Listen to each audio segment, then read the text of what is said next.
Kalau saya sebut kata ikan, kira-kira apa ya yang muncul di kepala Anda?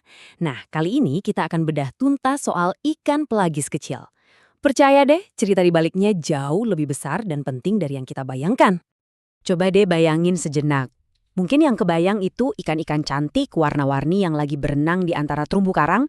Atau jangan-jangan malah kepikiran sesuatu yang jauh lebih besar? Apa mungkin yang Anda bayangkan itu ikan dalam artian klasik, seekor vertebrata seperti ini? Atau jangan-jangan mamalia laut kayak lumba-lumba ini ya? Nah ini dia yang seru. Menurut hukum perikanan di Indonesia, jawabannya ternyata nggak sesederhana itu. Oke, supaya kita bisa paham soal dunia perikanan, kita harus mulai dari pertanyaan paling dasar. Sebenarnya apa sih yang dimaksud dengan ikan? Ternyata ada dua jawaban untuk pertanyaan ini. Satu dari sisi biologi dan satu lagi dari sisi hukum. Dan keduanya ini jauh berbeda.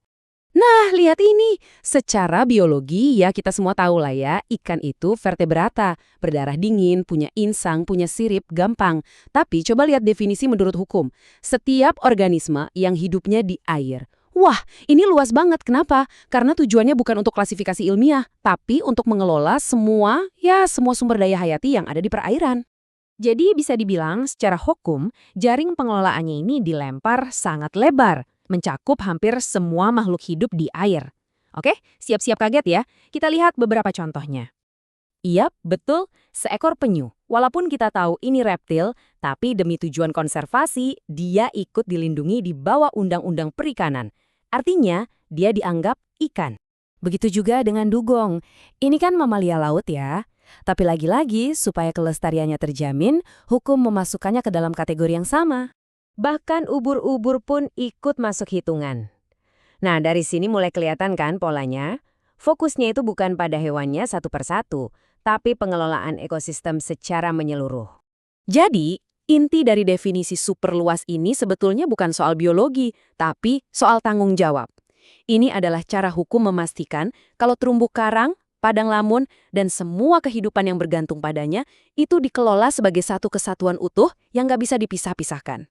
Nah, kerangka hukum yang luas ini jadi sangat-sangat penting, apalagi kalau kita bicara konteks negara seperti Indonesia, yang notabene adalah pusatnya keanekaragaman hayati laut dunia. Coba deh lihat peta ini.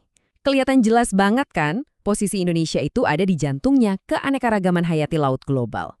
Nggak heran kalau kita sering disebut sebagai negara mega biodiversitas. Dan angkanya, wow, luar biasa. Ada lebih dari 4.700 spesies akuatik yang hidup di perairan Indonesia.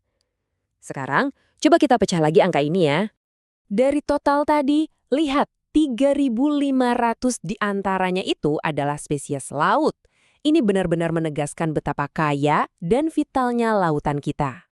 Oke, dari lautan yang super kaya ini, sekarang kita kerucutkan fokus kita ke satu kelompok ikan yang perannya tuh kayak tulang punggung, baik bagi ekosistem maupun bagi perikanan kita. Mereka adalah ikan pelagis kecil. Apa sih ikan pelagis itu? Gampangnya gini, mereka itu ikan yang hidupnya ngembara di perairan terbuka. Jadi, bukan di dasar laut, bukan juga yang mepet-mepet pantai. Mereka inilah para pengelana lautan.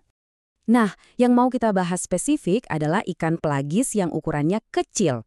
Kenapa mereka penting? Karena mereka ini fondasinya jaring makanan laut. Mereka jadi makanan buat predator yang lebih besar. Dan di saat yang sama, jadi sumber protein yang luar biasa penting bagi jutaan manusia. Terus, apa sih yang bikin ikan-ikan ini begitu unik? Dan kenapa mereka jadi sangat vital buat industri perikanan? Jawabannya ada di perilaku mereka.